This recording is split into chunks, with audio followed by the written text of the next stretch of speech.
Hey listeners, this is Abir Sikder. On this episode of Local Global Leaders, titled Take a Big Selfie, I spoke with Maddie Duff, the outgoing student body president at the University of Kentucky.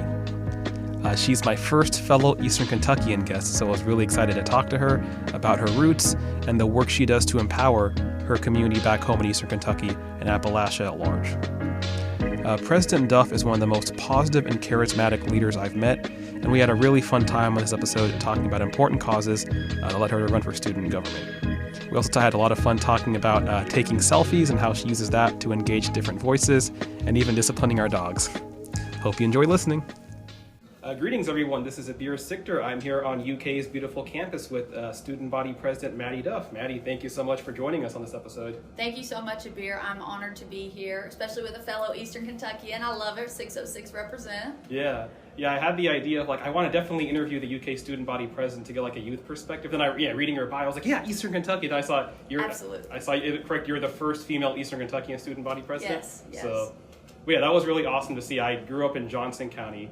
But my parents actually work in Prestonsburg in Floyd County. Okay, so you're very familiar with my neck of the woods. Yeah, absolutely. Yeah. No, and it was crazy to find out when I did get elected, it was crazy to find out that in 85 years of this role, this individual that serves on the Board of Trustees, that I was the first female from Eastern Kentucky to ever be elected. So as much as I'm honored, I'm excited to hopefully encourage other people from Eastern Kentucky, especially women, to kind of pursue, some harder to reach goals that they might think of in the first place. That's awesome. That's something my mom works on back home in Eastern Kentucky too, like women's empowerment in the area. Absolutely. And also around the country as well. So no, it's something that definitely needs a bigger boost. It needs more attention brought to it. So I'm happy to do that. I'd love to get introduced to your mom. I'd love to work on with her some projects. Oh yeah. I think she'd be interested for sure. Absolutely. But yes, thank you again for taking the time for this. Starting off, I just want to know, who is Maddie Duff and how you became a leader? So how would you like to introduce yourself to the listeners off the bat? Yeah, so hi everyone, I'm Maddie Duff. I am a senior neuroscience major, Appalachian Studies minor at the University of Kentucky, serving as we kind of talked about a little bit, student body president, ever elected at UK. I'm very active in giving back to my home community of Eastern Kentucky. So I do a lot of research revolved around that. I'm involved in a lot of organizations revolving around that, and so that's kind of how I became who I am, and I'm very proud of that. That's awesome. And I know, obviously with the flooding and stuff happening back home, have you been able to help with that, or has everything been okay in your community and your family? Absolutely. So Floyd County definitely was very adversely affected by this. So in my role, I was able to take initiative and partner with UK Athletics as well as UK as a whole to kind of collect donations over a couple of weeks that are going to directly benefit those affected by the flooding, which was very great. But it's also very sad because just 2 years ago, when I was president of the Appalachian Health Initiative, we were experiencing the other horrible flood that hit Eastern Kentucky. And so I got to work with athletics then, and we got to come back to Eastern Kentucky at that time, and that's when the blue-white game happened in Pikeville, and so that was really nice. I love doing opportunities like this, but I wish it was under better circumstances. Yeah. So, yes. That's really cool and you're able to bring UK's resources, UK's power, back home to rural communities a few hours. It's not that far away, but it's still really cool that the influence all over the state. Yeah, no, and I think that's something that a lot of people back home don't realize, is that University of Kentucky is the University of and for Kentucky, and so making sure that they feel that love all across the state is something I was very happy to be able to help with. So what motivates you to be a leader in your community, from leading and helping the Appalachian community back home to being student body president? I strive to be a leader just because if you're not willing to do it, you can't expect somebody else to. And so kind of taking that initiative, whether it be in the classroom doing something, or, service related, or, just helping somebody out if they need help moving a box or anything. I think being able to step up in that capacity it's one of my favorite things to do. And so, if you're not willing to do it, why would you expect somebody else to? That's cool. Kind of a unique way of sort of being that example, leading by that example. Absolutely, right? Yeah. That's awesome. And what was your path, I guess, with student government? Of course, you're student body president, but how did you kind of get there? And what did you do with student government before? Absolutely. So I actually have a very funny journey to it. If like I tell people this all the time, like if you would have told me my freshman year when I got to UK, I was the only student from my high school, Betsy Lane, to come here. I knew literally not that many people, like barely anyone. So I was like scared to death when I got on campus. If you would have told me I would be student body president, the first female from Michigan, Kentucky, I probably would have looked at you like had like a third eye, like, or like that's insane. Like I literally would have been like, absolutely not. So as a sophomore, one of my really good friends was in SGA, and she was like, hey, look, what are you doing Wednesday nights? And at that time, I was like, oh, well, I'm taking Spanish. I'm taking a night Spanish. And so she was like, okay, but like from this period of time. And I was like, oh, okay, I'm free. So she was like, would you be interested in being the clerk? And I was like, what does that entail? Like, that sounds like I'm president of a much smaller organization, and that's kind of a lot. I put my all, when I do something, I put my all into it. So I was putting my all into that. And so I was like, what does that entail? And so, it dealt with, all of the things that SGA, all the resolutions passed, all the different initiatives that they did. They all have paperwork. And so I was kind of in charge of making sure that had all the signatures from everyone that needed to have it signed, as well as, making sure it was done on a timely fashion. So I came into SGA, did the Senate clerk role, really enjoyed it, thought it was fun, and so I was like, oh, okay, like kind of what's another position that I could do? And so I was talking to all of them, and they were like, oh, you could run for a Senate seat, you'd get to represent your constituents. And I was like, oh, okay. I was like, this is the most nerve-wracking thing I've ever done, like running a campaign. That is like I said, like I'm a neuroscience major, like that is nothing on my radar, like what? And so, I made this little like cheesy Canva graphic that was like, vote Maddie Duff for your undergraduate at large senator, and for some reason I got elected. And so I really enjoyed that, making different resolutions about supporting different things going on campus, different issues, as well as resolutions in support of like somebody that might have passed, kind of making sure that like everyone in the UK student community felt seen and heard. Okay. I really enjoyed that aspect of it. So then I am very passionate about the opioid epidemic back home.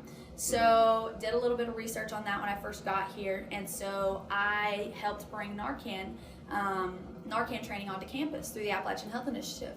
And so somebody came to me in like the late November-ish of my junior year, and was like, have you ever thought about running for student body president? And I was like, absolutely not. Like I got a gray hair from my my Senate election, and like that's not necessarily a big of a deal. Like it's only undergrads that are voting, things like that.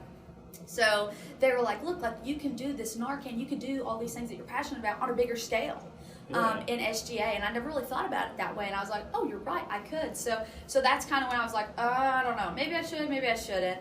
And I kind of sat down, I thought about it, and I was like, when else am I going to do this? Like, if it happens, it happens. If it doesn't, it doesn't. So I started on the campaign trail, and just never gave up, and I was honored to be elected. So here we are. That's awesome. Yeah, that's really cool. Like that issue of like, what I guess we thought maybe was more of a narrow issue of like the opioid epidemic and substance use, and then like being able to like spread the word about that, right? Absolutely. And I know like stigma's a big thing around that, and so kind of making sure that like that was the coolest thing about those trainings that we would bring with AHI, is that like talking about like, hey, like these people are cousins, family members of individuals. Like you can't have such this judgmental attitude towards it. Like, and from the neuro side of it, like I understand that like once you have been addicted to a substance, it does change your brain chemistry.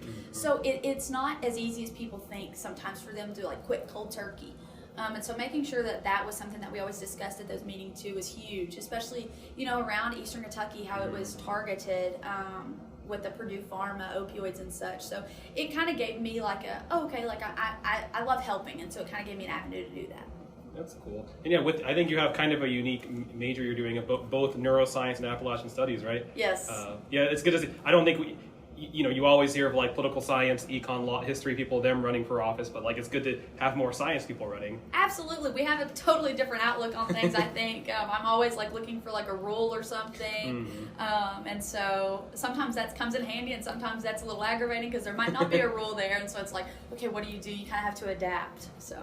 That's cool. Yeah, so you feel like you're able to use like what you're studying. Both. I mean, you've clearly said it with the Appalachian studies, but also with the neuroscience or that technical side, right? Oh yeah, absolutely. Yeah. For sure. I had a similar thing. I was economics major, and I was a math nerd growing up, and then I was a math teacher for a while, then I went to law school. So being able to use like that mathematical brain to like apply to the law, I think it like most people are like, oh, you have to worry about writing or like the fluid flow, and I'm like, no, it just kind of, it's an equation, and I think it worked out. Oh, that's awesome. Where did you go to law school at? That's incredible. George Washington. Okay, that's incredible. Yeah, no, that's awesome.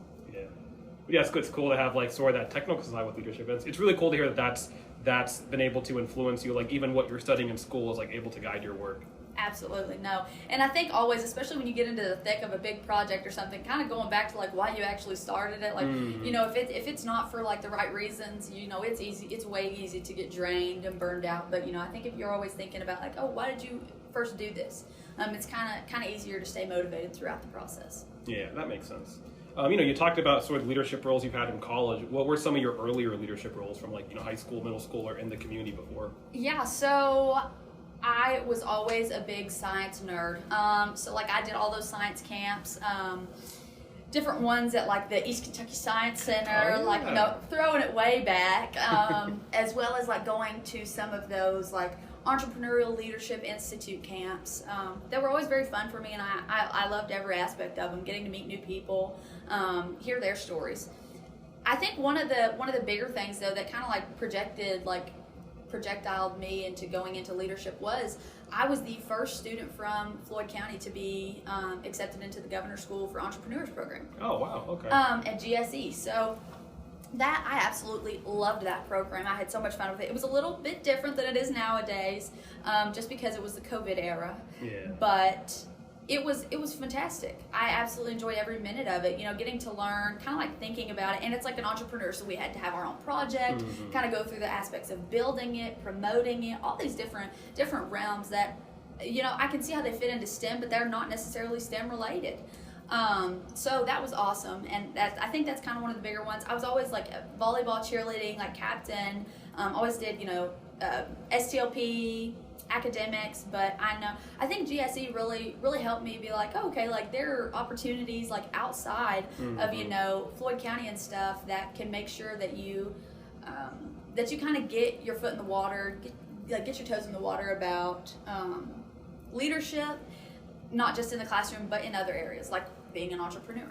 Yeah, and that's really cool that like you have this science background, but and yeah, similar thing, like I did science camps too, did academic team, but I don't think people know enough about like entrepreneurial camps here in Kentucky. So like I think that was probably a really cool like complement to the science work you were doing, right? Absolutely, yeah. No, it was great, and I still keep in touch with a lot of the students I met there, as well as the mentors.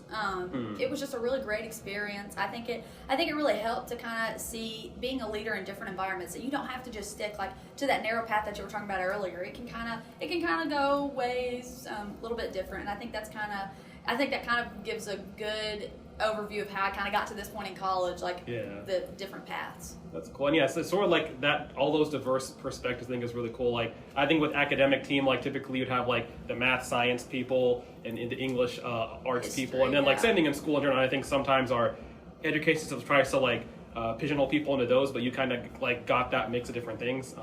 I kind of felt with the academic team, I was like a math and social studies nerd, like one of the few of those. Oh yeah. Those are like my two areas, whereas like everyone else again was like math, science, or like English, arts, humanities, and I guess let me just study economics. The only area that combines those. But I completely agree with that. Yeah, but yeah, it's so cool that you like.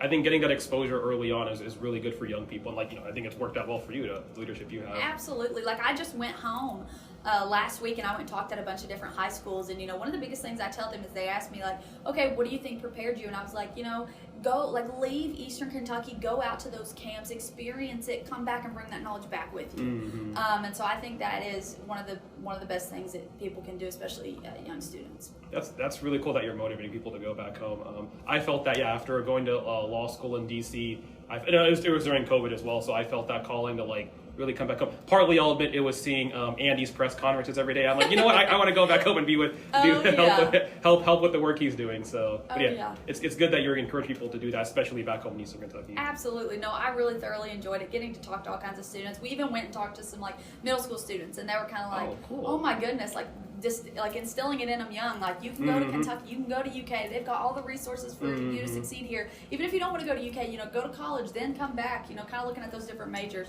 I was really impressed with how many questions we got afterwards about, what are you studying? How did you choose that? What does your everyday life look like? The food good? All kinds of different things like that. That's awesome. Yeah, so it sounds like a lot of positive things happening there. I want to ask kind of a different direction question. What are some of the biggest struggles you ran into in your leadership journey?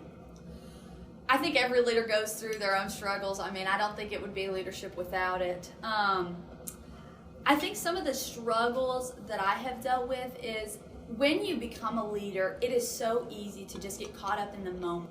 I think it's always very important to maintain your morals. If you really pride yourself on honesty and integrity, making sure that you follow that through. You don't let something or someone get in the way of that. So I would say that's probably one of the biggest challenges that a leader faces that I have faced. And I really pride myself on, going back, if I'm making a decision, there's a reason I made it, and I'm gonna have a justification for it. And so it's gonna go back to my morals. So yeah. That's cool. And have you ever had any experiences with toxic leadership that you've had to learn from or still think about? Absolutely. I think that I know that I mentioned I played sports in high school. There's always the coach. There's always going to be a player that maybe gets playing time and they don't necessarily deserve it. Things like that. But I think another thing too is watching other leaders and how that I've worked with, and how they interact and react to situations. I think a lot of times leaders can get power go to their head, and they think that they have to control everything, and going so far to at the end of the day, it's not that big of a deal. When push comes to shove, it's usually not that big of a deal when a real decision is made. But I think some people can let that go to their head, and I think that goes back to the point that I made earlier, making sure that you're coming back to your morals and not altering them because you want to have control over every little detail or something like that. I think that makes a huge difference in a great leader and a good one. That makes sense, yeah. I think it's one thing I believe, and I think pretty similar to that, is for people to have with the morals, your first principles, what are your guiding principles, and of course have that North Star. Well, what are you always aiming for with everything you do? And if you don't have those, you're just kind of going off what do people think is cool. And that changes every day. Goodness gracious. If TikTok, my For You page changes every other day. One day I was on Water Talk. You know what I mean? It changes. So keeping your morals, principles strong, I think are vital in being a good leader. Yeah. And I think that I wanted to ask, what is your leadership style or philosophy? I think you've kind of talked about the philosophy there. But yeah, do you have a leadership style and does more than one style that differs between your different roles? Yeah, absolutely. So I would say one of my favorite roles here on campus is I'm an ambassador here in the Honors College. Okay. And so I get to give prospective families, students a tour and kind of tell them about the great things, why I chose to come to the Lewis Honors College, the resources that they have to offer. So I think my leadership style for that, especially because I've been helping, I'm getting old, I'm graduating here in a month, so I've been helping train some of the newer HCATs, that's what we call ourselves. We got to stick on the Wildcat thing. So training some of them is going to look way different because you've got to give them an opportunity to fail, but be there ready to hey, if you need to step in and make sure that they're hitting a point to a family, you're there to step in. So I think that leadership looks kind of different than leading and managing a team, making sure that they're on task for everything, and that if you all had an end goal, making sure that goal is met. So I think there are a couple different ways that I dabble in it. It just kind of depends on the situation. That's cool.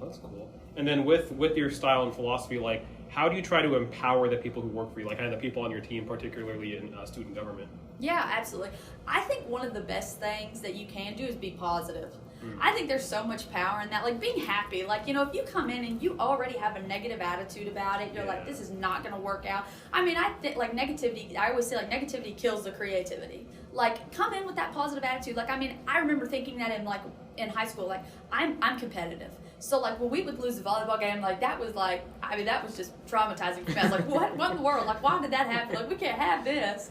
And so like if some girls would come in and, if we're playing the number 1 seed and coming in with, oh, they're going to kill us. Yeah, they are going to kill us. Like, no, we're a good enough team. We have the talent. We can do it. So I think positivity really is like a strong point in leading a team and making sure that you're always being positive and, have fun. Like, it's kind of like what I go back to. Like, it most of the time, like, yes, you need to be serious in certain situations, but, like, have some fun with it. Don't always, get caught up in something or that. Live in the moment, too. Mm-hmm. That's cool. I try to align with that too. I think I sometimes get down on it, but I think trying to be positive and fun. And I think you definitely imbued it. Like when you met me out on the campus and you were waving and you were just about, I can tell she's a fun, positive person. Like, I appreciate that. Yeah, no, and as much as I do love to wear the color black, but every time I get to wear a bright, fun color like blue or pink, I love doing that too. Making it as fun as possible. One thing that we do in some of our executive branch meetings is we'll have a question. It's around Christmas time in December, we were okay, what's your favorite holiday movie at this time of year? Yeah, we got to get the work done and we will work hard when it's needed, but also we're students, there's things that we enjoy too, so kind of tapping into that as well. That's cool. Yeah, that's something I do with some of the jobs I've had, at staff meetings or team meetings, just kind of if we have time, let's just have a fun discussion for a second. Absolutely. No, everyone gives me a hard time. So in Appalachian Health Initiative, I started this thing called Selfie of the meeting. And so at the end of it, every speaker that we had, I would give them my phone, trust them with it. Nobody broke it ever, so that's a plus. But I'd give them my phone, and they'd take a big selfie with our group. And so, some people would give me a hard time, why do you do this? Why do you do this? But I think it's fun, and it's on the Instagram. And after so long, people stopped giving me a hard time about it, and they were like, oh, I kind of like this. And so that's something that still continues on in that organization. But when I did get elected student body president, I didn't want to change who I was at all. I am authentically me. When you meet me, that is me. 100%. You're always getting me, and so I got the opportunity to give this big speech to the freshmen. There's almost 7,000 of them. A little nerve-wracking, and so I looked at everyone. They're like, okay, what are you gonna give a speech about? And I was like, I need to order a selfie stick. And they were like, what? And I was like, yeah. So how can we make that happen? So we got the selfie stick, and I got to take a big selfie of the meeting with all almost 7,000 freshmen, and it's on the UKSJ Instagram. I thought that was so fun, and that's authentically me. Making fun, because those kids are sitting in. I remember thinking my K week when I heard my speech, oh my gosh, it is literally 80 degrees. We have walked all over campus, I do not want to hear someone talk for 10 minutes, you know what I mean, about about how they got there. Yes, I'd love to hear that in an air-conditioned room, not on Kroger Field. So I kind of tried to keep that in mind when I was writing it, and I was like, this needs to be short, sweet, and let's do something. What would you do? What would you do, Maddie? If this wasn't that big of a deal? And I was like, well, I did the selfie of the meeting, and so that's kind of where I got that from. So that's been pretty fun. I've kind of gone off on a tangent here. I do not even remember what your first question was, but yes. No, I think you have to dress. I also want to add, I liked your comment about dressing brightly when you can.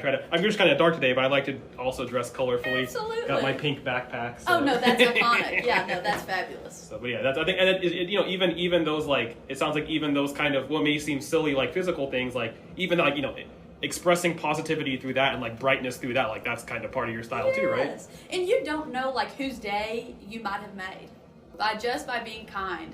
You never know who might just be having a bad day, didn't get the score they wanted on an exam, been there, trust me.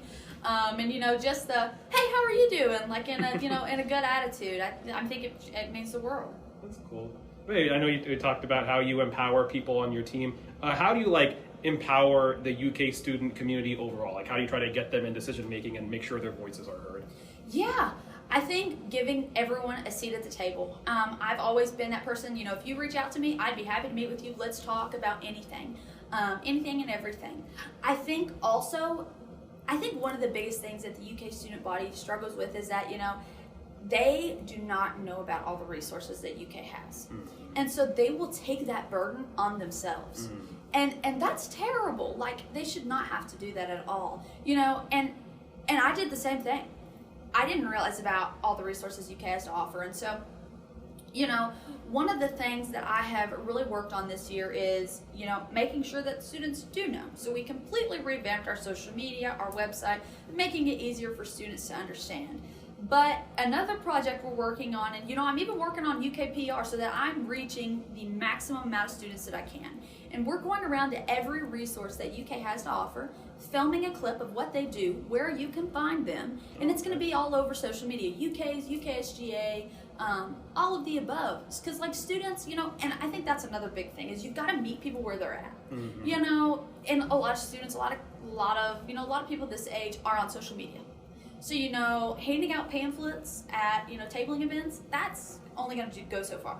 Having something on social media that they can see, watching someone walk to, Big Blue Pantry where you can get free food items, things like that. I think that's even bigger difference. But I also think that, like, a lot of things too, though, is like bringing issues, talking about issues that students care about. So one big one that we took into account this year is disabilities, as well as food insecurity.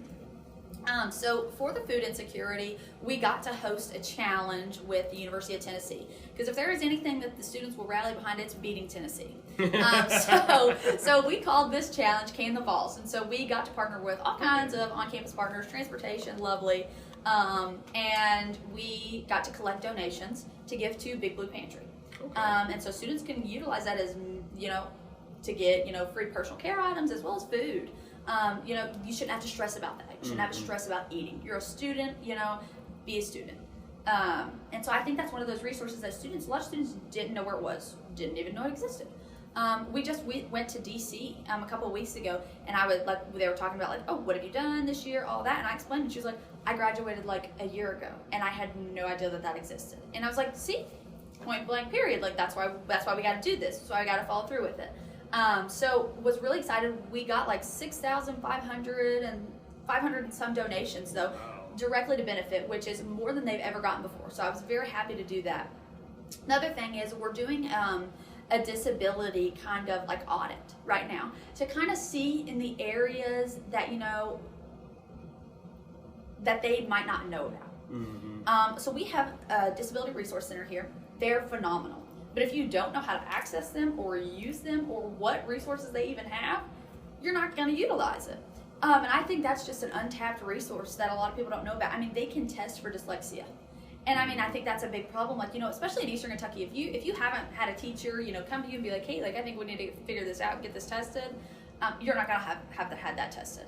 And so I think knowing that you can kind of come here and it be a safe place for you to come, get tested judgment-free, I think that's a great thing. And so we're going to roll that out here in the next couple of weeks and then pass those results on kind of what we learned from that onto the administration. So I'm very excited and hopeful about that one. That one's been a very long process just because of the intricacies and the details we wanted to implement in it, as well as the populations we wanted to reach.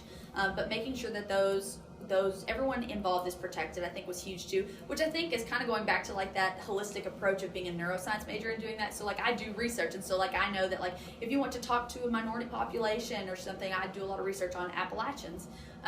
You've got to go through the right processes, making sure that they're protected, all of those. And so I kind of brought that into my role. So that was pretty cool, I thought.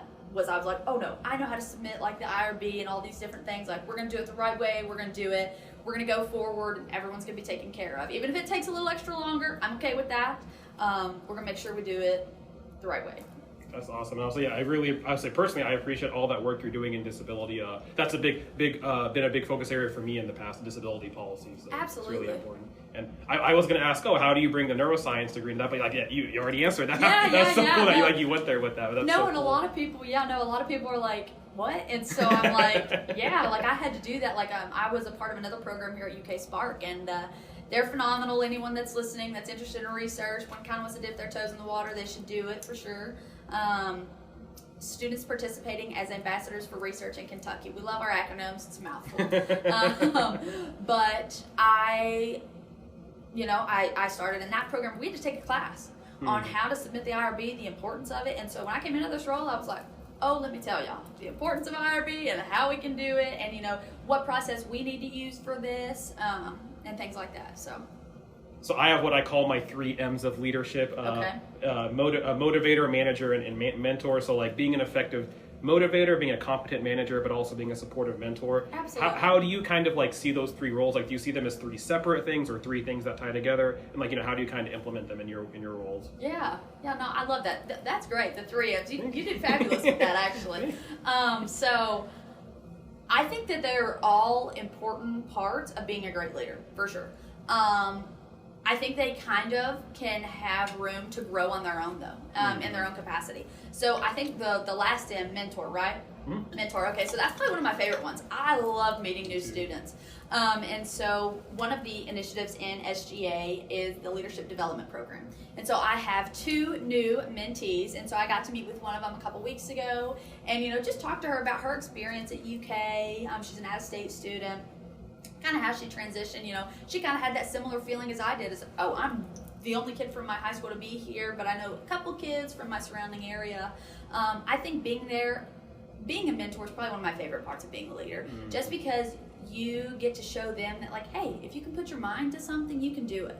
And I think, I wouldn't love being a mentor so much if I didn't have great mentors in my life. So I think that is kind of like full circle moment for me, like returning the favor of someone believing in me. So I think that's an awesome part. Motivator, I think that's it's probably one of the harder parts of being a leader, because sometimes some people just do not want to do something. And so I get that way too. Like homework right now, I have senioritis very bad. I do not want to do homework right now at all. And I have this little dog, her name's Lucy, she's a little Maltipoo at home. So like when I get home and I'm like, oh, I really need to do homework, and then I'm like, oh my gosh, Lucy wants to play. I'm like, oh, that'll just wait, which is terrible. But motivating, it's hard. I think that's kind of what I was talking about earlier. Like you gotta dig deep into, like why you started something, why you're doing it. And if you're doing it for the right reasons, it'll always your resilience and your persistence in it will always come through. So I think that's really nice. And it was mentor, motivate, and manager. Manager, okay. I think manager is also a pretty difficult part of being a leader. Managing a team, because some people, you kind of got to be like, I know with my dog, like when she does something bad, like I'm like horrible with like punishing her. That's like the most terrible thing. Like she just looks at me with those little puppy eyes, and I'm like, you can have anything you want, Lucy. Like it's so bad. Like everyone gives me the hardest time about it. But I think there's a healthy balance between, sometimes people need punished. I think people, I had a teacher that like, when I was in elementary school, that like I did not want to learn my states and capitals, and she was like, you're not going to get a good grade on this, and I was like, what? But like making sure that like it's kind of that tough love, like you feel more loved and appreciated when you get that sometimes, kind of like, okay, you need to dig in and do this right now, like you don't just quit fooling around. And so I think that there's a dynamic in that kind of manager role too, is being there to support them in any way that they need, but also sometimes they need that tough love, that like, okay, we need to let's get it together, let's do this, like let's dig in. Yeah. So the 3 M's, that was good. That was gold. Thank you. Yeah, I copyright that sometime. I appreciate Absolutely. that tough love from teachers. Yeah, when I was a teacher, I remember, especially with my senior students, I was like, hey, like, especially having that senioritis, I was like, hey, if you don't want to work hard, don't study hard. Yeah, that's fine. I'm not gonna force you. I will encourage you, but then you'll fail and you won't go on to college or graduate. And then it was maybe me, being a little bit hands off, and be like, hey, you're an adult or you're about to be an adult. You could make the decision. But I think kind of a version of what you were saying there. Absolutely. Yeah. No. And I think like some of those teachers, like I still go back when I'm home and see them stop by and say hi. I'm like, yeah, like I wouldn't be here without you. Like literally. Just because of, you gotta, that kind of distills that grit in you, like that, okay, we gotta dig in and get this done. Yeah. And it seems like, I know you said motivator is a hard one. I mean, it seems to me, you come off very naturally as a motivator to me. I appreciate that. I think it ties well into sort of your positivity as well. Like, I think those two, that goes in really well. Yeah, it's hard to motivate someone when you're negative all the time. I mean, why would you want to follow someone when, they seem like they hate everything and hate life? You wouldn't. You would be like, oh my gosh, what? So. Yeah.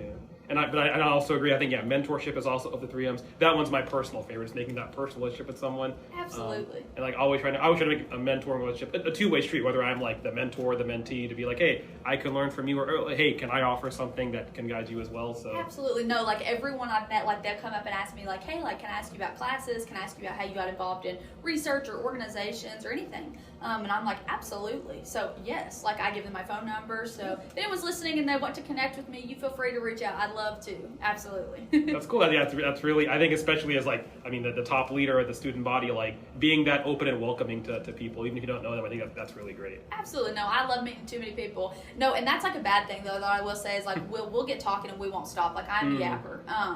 So that is probably my downfall, though, is I can talk too long, too much. Well, we're on a podcast, so in this space is always a good space to talk. I'll come back anytime. That's awesome. But yeah, I appreciate you answering all those questions about leadership development and your personal journey. Now I want to kind of ask the next part of my interview is kind of what I call the local global context, and then just some fun questions. Absolutely, let's go. But yeah, I want to ask, you talked about individually kind of how your neuroscience degree and your Appalachia studies major, how those individually, how you look at them individually, but how do you kind of synthesize those two areas in your leadership and just, kind of in your identity? Yeah, so I know that you can tell from my accent where I'm from. And that is something that I very much struggled with when I was a freshman. Because back home, you never hear anything about your accent. Everyone sounds like you. Some might even sound worse than you.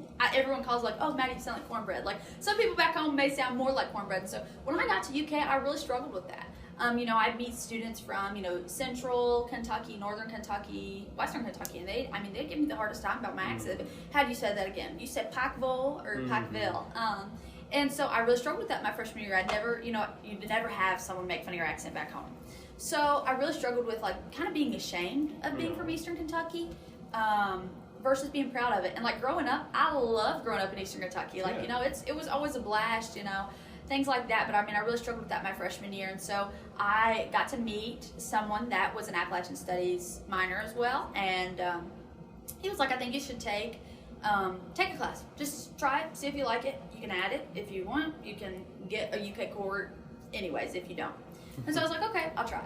So I took it and I absolutely loved it. We talked about the history of Appalachia, the culture of it, how it kind of got to the state it's in now, how it is perceived in media, versus stereotypes that we hear. Do you wear shoes? Are you dating your cousin? Different things like that. You know everything.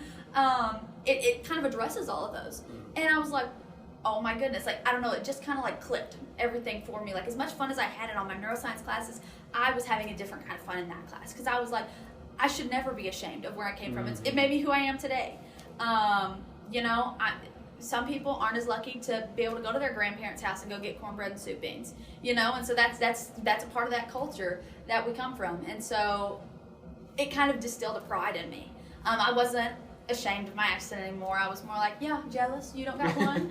Yeah. And some of my friends from northern Kentucky and Lexington are they'll hang around me and one of my other best friends from eastern Kentucky for a long time, and then they'll start saying ain't or something, and we're trying to know about you. So I definitely think it was a game-changing moment for me in my academic career, just because it kind of gave me a little bit of passion and a little bit of pride, not a little bit, a lot of pride, from where I'm from. That's awesome. And I've noticed too, people, outside of Kentucky, people judge Kentucky whether on accent or just tell somebody from Kentucky to judge you. But I've seen that too with friends from Eastern Kentucky. For me, don't have as strong as an accent, but it comes out when I talk to people from back home, or when I go back home. The other day, we were talking something and I just randomly said Farhouse. Yeah. Someone's what'd you say? And I was oh, my bad, just came out. Yeah. Oh, I know exactly what you're talking about. Yes. With what's going on in the world, how do you look at what's going on across the world, both in the higher education space and the youth advocacy space? How does that kind of guide the leadership you're doing, both with the things you're doing for the community and also as student body president?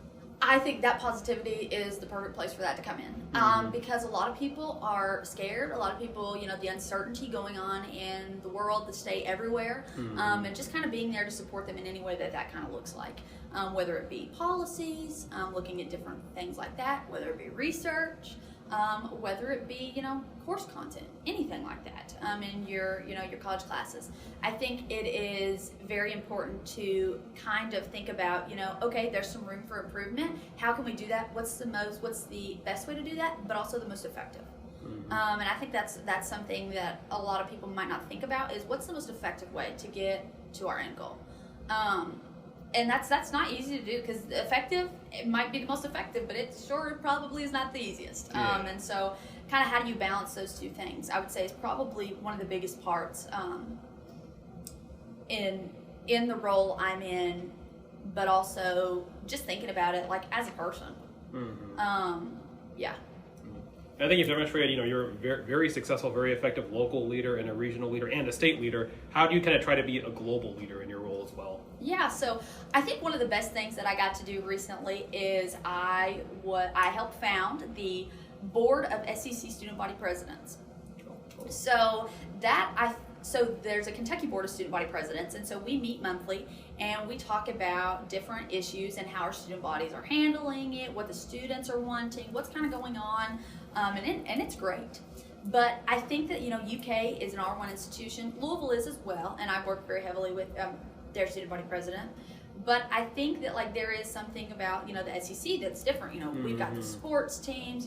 Big Blue Nation loves basketball. We got Mark Pope this year, great season, great first season, and so a lot of us have similar struggles, whether it be with campus issues, different things like that. So I got to help form that, and then be a chair. So we got to connect, with Tennessee. That's how we ended up getting to do the Can the Vols collab. And I thought it was a space that really needed to be there. And some of them, they deal with, some struggles that I deal with all the time, And so I think it was so beneficial overall for our student bodies, helping engage them, but also kind of getting to hear I'm not the only one experiencing this. It's nice to hear that. But we got to register 20,000 people across the SEC to vote in this past election. Which I thought was huge. We kind of got to do that big collab, which was awesome. So I think that's kind of the global aspect of that is kind of making a difference, not just here in the Commonwealth, but across the nation. I don't know that I've necessarily had the reach of the world, but maybe one day. Yeah. Maybe one day. I think another way too is I was recently selected as a Kentucky Derby Festival princess. Oh wow! Congrats. Thank you. I'm busy, very, very, very busy. Definitely. But I think that's a great way to spread positivity and kind of different things going on in the world, because in that capacity you do meet people from all across the world. The Derby is one of the best events that the state of Kentucky has, and so it does bring individuals from all across the world. So I think that's another way to kind of spread positivity, but also bring awareness to different issues. So cool. Yeah, that's a unique one. I think a lot of us think, and I'm guilty of this too, the Derby princess thing. That it's a cool thing, of course, but it's more about just the beauty aspect or that. But it actually is there's more to it than that. Absolutely. Well, and a lot of people think it's a pageant, and let me tell you, it's not. Because I'm not a pageant girl. I don't know how to do that. That is above my pay grade. It's actually a scholarship opportunity. Oh yeah. So that's super cool in my opinion, because it highlights your community service, but also academic achievement. Oh yeah, but that's so cool. Yeah, being on the board of that founding SEC student body presidents, that's just a smart idea to connect with other young leaders in other states and across the South, across Kentucky, to really I guess share those concerns and lead together, right? Absolutely. No, and they're some of my closest friends now. A couple of them have come to Lexington and visited. Okay. I've got to show them around UK's campus. That's cool. Especially I know that we have this group chat, and it's hilarious when at the SEC tournament, the basketball team. We were smack talking hard, and it gives us a little bit of enjoyment, because we do have a lot of stress on our plate with the role that we have. So kind of getting a new fun way to enjoy it was pretty awesome too. That's cool. As you mentioned, of course, you're a senior about to graduate. What are your plans for after you graduate? Yeah, so that is the question of the hour. And Abir, I'm going to be so honest with you. I think I really just need a week, maybe a month of just sleep. Yeah. So I know Yes. you probably noticed I have some foot Oh, yeah. problems right now. I just had a procedure on my foot, and that is everyone's getting upset with me because I cannot stay off of it so it'll heal. So I cannot stay off it. So they're nobody knows how long you're going to be in this shoe. I know I look like a duck. I know everybody can't see me on here, but I do. Just use your imagination. It will not heal because we went to DC. I walked 10 miles. There was no putting that up there. You went to George Washington. There's you got to walk if you're going somewhere. Yep. So the rest, Yeah. Lots of rest right now. But as soon as I get that rest and make an informed decision, I'll get back to you. Yeah. I think that's something we forget about.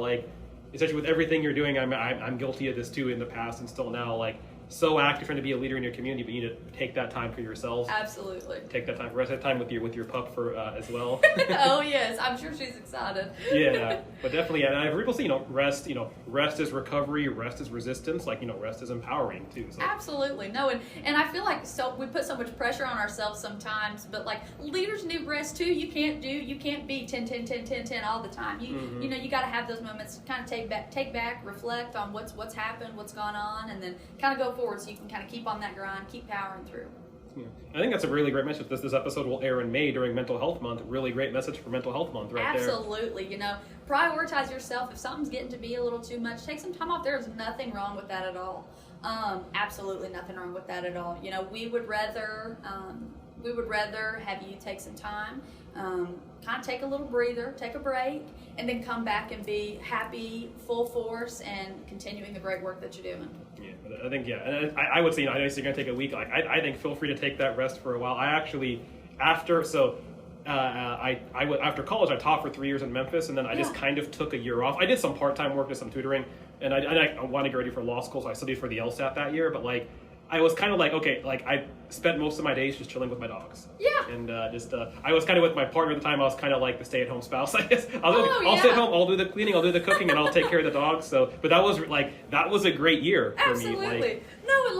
And I think something that is not talked about as much is burnout. Mm-hmm. And if you're always going, it's so easy to get burnout. And so making sure that you are taking that time to enjoy yourself is huge and absolutely makes a world of difference. Yeah. But I'm definitely excited to hear about that extra quality time with your dogs. What you were saying earlier about especially the consequence thing with my dogs. I mean, one of them, her name's Mishi. She's a little weenie dog, but I don't really do consequences with her. I just when she's acting, I just pick her up and be like, okay, stop doing that. Yeah, no, same.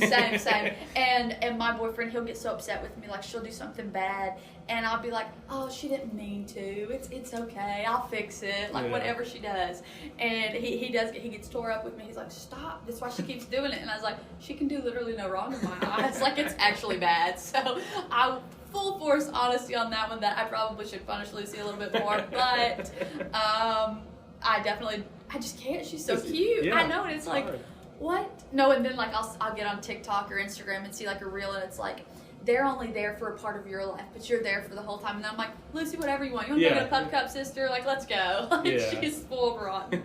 You have to spoil them. Yes.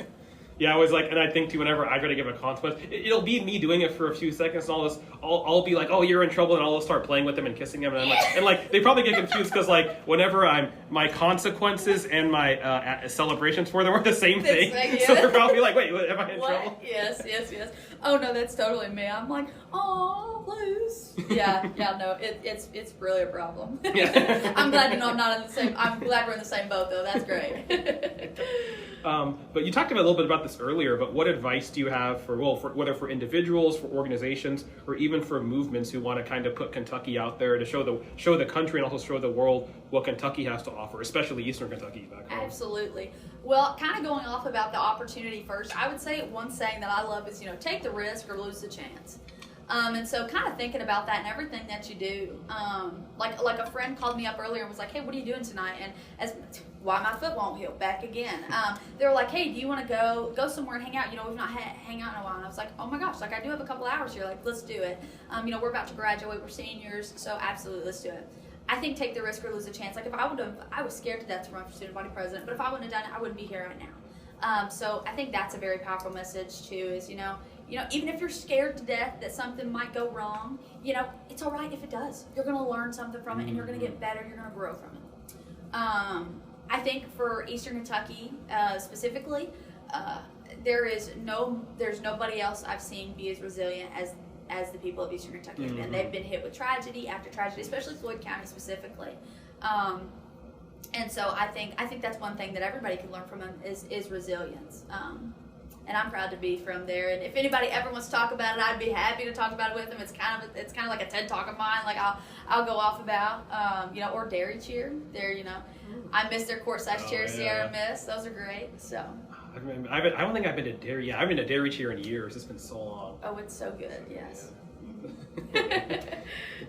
I know you mentioned you're still thinking about what you'll do after you graduate, but have have you thought ahead to what you may do in the future, like your career plans in general? Absolutely. I love helping people, and so I think medical school. Oh, okay. Is probably the end goal. Being someone who's ran for office here, like, do you think ever running for office in the future, getting involved in politics? I have had people ask me that all the time, and I laugh at that question usually, because I'm like, if I ever decide to run for something again, I think somebody needs to, like, come check on me. Like, somebody needs to have a chat with me and be like, you have lost it. I have loved every minute of this, but I think that, I don't know, I think I have more fun, helping people in other ways. Okay. So, I don't know. I'll never say never, because I said never that I'd run for student body president, and I did that, but I definitely want to focus more on, I think helping Eastern Kentucky in a different way. So, but I'll keep you posted. I will say, I think having, again, someone from like a medical or science background, and more women to run too, I think that would be very encouraging. So Absolutely. Cool. And someone from Eastern Kentucky, most importantly, important aspect of that. What are some big leadership lessons you've learned from different, what I call kind of, fun global sources, from like books, movies, TV, or even like pop culture? This is really probably not a fun answer, but I think that, like, we focus so much on what people say and social media all the time, and that we really could do is check our sources, like make sure that like what we're seeing and like biting into, buying into, is the truth. I think that a lot of times, like, news articles can actually be chock full of lies, and just making sure that we have all the facts. I think that's probably the biggest thing I've learned from, social media, pop culture. You always hear, like, oh my gosh, a big scandal or something. Justin Bieber, I feel like, is always in the news or something. Selena Gomez, something there. But I mean, like, truth be told, they're just people too. Yeah. And, like, I personally don't know them. And so, who's to say if that did happen, or why does TMZ know that? Nobody else does, So, I mean, making sure that you fact check everything, I think, is really important in, like, on the huge scale of, like, that, Selena and Justin T, to, to something somebody might tell you on campus. Mm-hmm. So I think that's kind of like a big lesson that you could learn from pop culture. That's cool. And are there any particular books, TV shows, or movies you look to guide you? Oh. I will say one of my favorite books is Dope Sick. By Beth Macy. I read that. I absolutely loved it. I mean, I looked probably like a 7-year-old at like a Jonas Brothers concert when I met her. Like, I got to meet her, take a selfie with her, of course, and she signed my book, and I was like, this is the best day of my life. I was like, oh my gosh, like, I've peaked when I met Beth Macy. So I absolutely love that book. And if you haven't read it, you totally should. I'm trying to think, what else? TV shows. I really have not watched a TV show in a while. And with movies, I'm trying to think. Yeah, you've got me stumped with this one. A movie, I'm trying to think. I love Grease, which is going to sound totally cliche, and I used to watch it all the time as a child. I've not had a chance to watch it recently, but and there has no relevance into anything that I do. It's not science related. There's no political anything with it. It is actually just probably brain rot. But I do enjoy, not that I can sing either, it's literally, I can't sing at all, so, but I do just love that movie. Yeah, it's a great movie. I would say maybe it influences your positivity outlook. Oh, yeah, everyone's singing. If I ever break out in song, somebody needs to check on me as well then. But maybe I should start, really throw some people for a loop. Yeah. Be like, we're actually living in a movie now. Tying back into what you said about, like, fact checking and make sure you're taking things seriously, I think that shows well that you're not spending too much time now watching too much TV or movies, so probably a responsible decision there. See, but I can get trapped on Facebook and TikTok. Like, I don't even remember, like, the other day, like, I'm on Water Talk right now, like, all the water flavors. Have you seen this?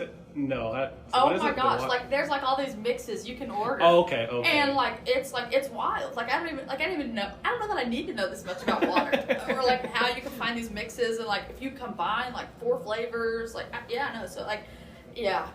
I waste my time in other areas, trust. We gotta have some vices, right? Absolutely. No, like, I'll look down and I'll be like, where did 45 minutes go? Like, what have I learned? I've learned where to get water mixes from. This is great. So.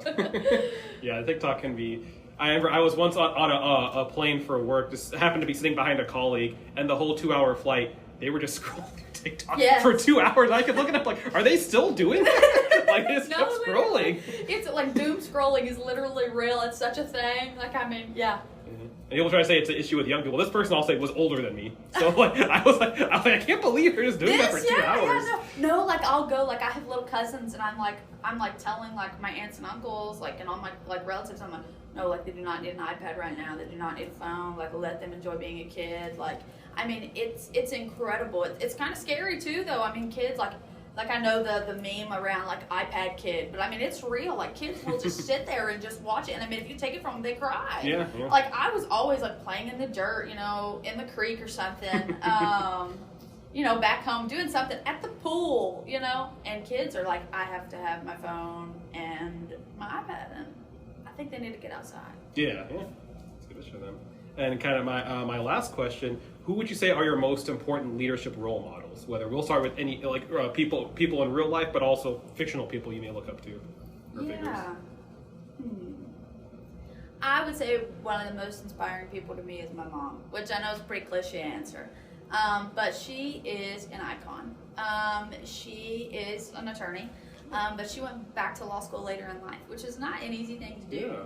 Yeah. And she is my number one fan. She's always there for me, whether it is I'm having a crisis or, you know, I'm doing good.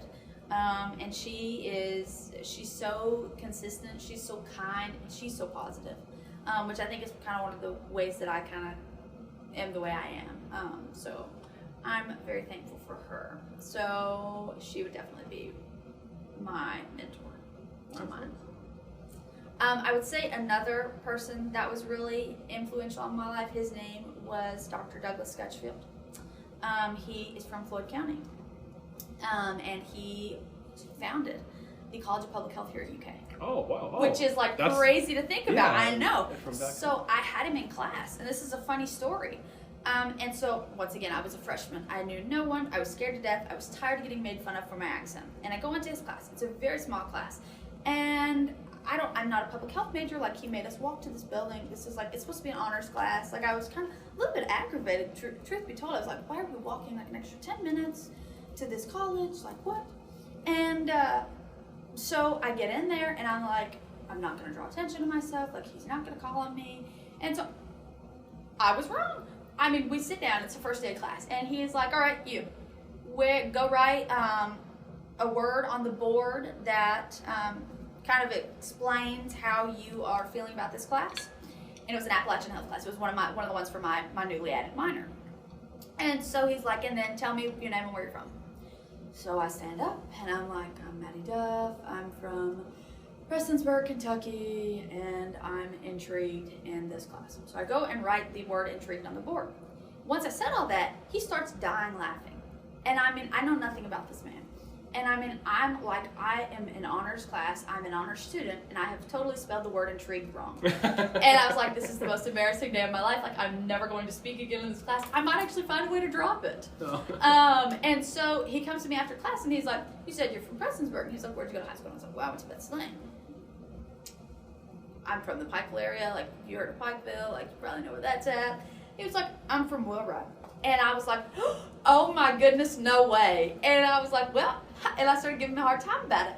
And he was like, and so he told me all this stuff. And so like, he really became such a positive influence on my life at school. You know, I would go talk to him about literally everything. You know, he was from Eastern Kentucky. He understood the struggles of, you know, what you've been through to get here, to where you're at. And so he ended up passing, but I got to have a resolution passed in his honor at the Kentucky State Senate because of the impact he had on me, Floyd County, UK, and the Commonwealth as a whole. He was a doctor as well. I mean, his impact is endless, and it still lives on today. And now that I'm thinking, I would say another mentor that I have is his name is Dr. Matthew Bush, Dr. Matt Bush, and he does research. He's my PI here at UK, and I could talk about anything with him. He has been such, after I lost Scutchfield, I was kind of like, well, I've peaked in mentors. Like, this is where am I going to go from here at UK? And I through the Spark program, I found Dr. Bush, and he has been nothing short of fantastic, always supporting me, and no matter what I do, and always being there to kind of guide me and give advice, you know, when something may not go originally as planned, and he's been incredible as well. That's awesome. It's a really, really great set of people to look up to. Are there any fictional leaders from from literature or from movies that you also have as role models? Or? You've got me with the literature again. I've not been reading anything. Man. Let's see. Beth Macy's a mentor, but she's not in the book. Let me see. You've really got me here bad with this one. You might have to get back to me. I may have to text you about this one. I'll be like, okay, this is who I'm looking up to in the book. But yeah. It's cool. We'll end this on a cliffhanger. Then when I record the conclusion, I'll say, "Here's what happened." Perfect. Hopefully, I'll have an answer to you by then. That's awesome. But yeah, thank you for taking the time for this interview. Going off kind of your thing about having selfies at the end of the presentation you did. I'd love to take a selfie with you. Yes, of course we've got to. Yes. Selfie at the podcast. Yeah. Oh yes. Oh, this is awesome. Yes, absolutely. Thank you so much again for having me. This was a blast. Thank you. I really appreciate it. It's been so great getting to know you and just. Again, the positivity, I could see it from you the second I saw you, but just like hearing you for this hour, I really appreciate it. Oh, no, thank you. This means the world to me. I love doing stuff like this, and you're going to have to connect me and your mom. We're going to have to do some outreach. Absolutely. Awesome. And again, thank you for everything you're doing, not just for UK, but for Eastern Kentucky as well. I appreciate that more than you know. Thank you so much again, dear. Thank you. That concludes my episode with Maddie Duff, a proud Eastern Kentuckian who has really empowered the students here at UK and students across the country. And after thinking about the cliffhanger question we had of a fictional character she looks up to for leadership, we didn't actually have a chance to follow up on that, but two people that came to mind for me are Coach Ted Lasso from the Apple TV show Ted Lasso and Leslie Knope from the show Parks and Recreation. Both are just really positive, inspirational leaders who naturally inspire the people around them. And they remind me a lot of Maddie. My next episode of the podcast will feature Emma Curtis, a city council member here for Lexington and Fayette County, and it will be released in June. Remember to live local and think global, fellow changemakers.